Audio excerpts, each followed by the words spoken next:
जी आपको मालूम है कि कैसे चुनाव जीतना है? हम बोला ये तो मालूम नहीं है, लेकिन बहुत टाइम मैंने चुनाव जीते हैं।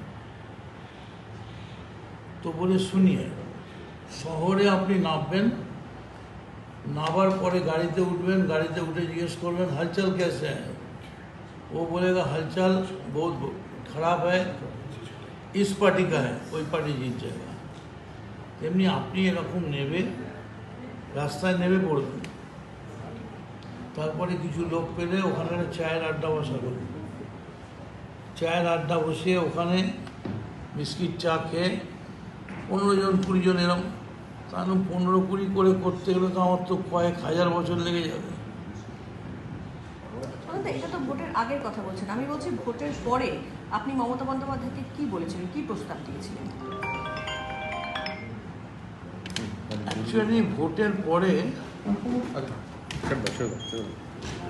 একটা জিনিস ভয়ঙ্করভাবে আমাদের চোখের সামনে এসেছিল যে দলের একটা বিরাট অংশ তারা বলছে যে অভিষেক বন্দ্যোপাধ্যায়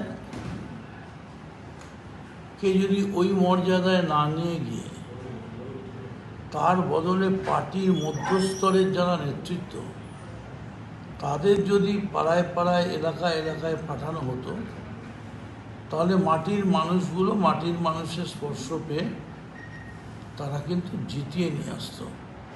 অ্যাকচুয়ালি অভিষেক বন্দ্যোপাধ্যায় হচ্ছে ওয়ান ওয়ে ট্রাফিক, তোমার শুনবে কেউ কিছু বলবে না।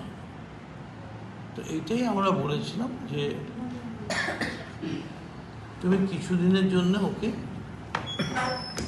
রিসার্চ ওয়ার্ক করতে বলো, ও পেপার ওয়ার্ক করুক, তারপরে আবার এসে দলের নেতৃত্ব দিন।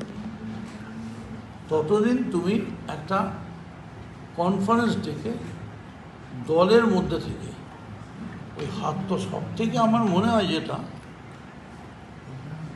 দলের মিটিং যেদিন ডাকা হলো নির্বাচনের পর 4 তারিখ, এই যে 6 তারিখ, এই যে সবাই মিলে স্ট্যান্ডিং অভিশন, এবং অনেককে বলা হয়েছিল একটি হলো স্ট্যান্ডিং অভিশনে তুমি এক হাত তুলে 2 হাত তোলো,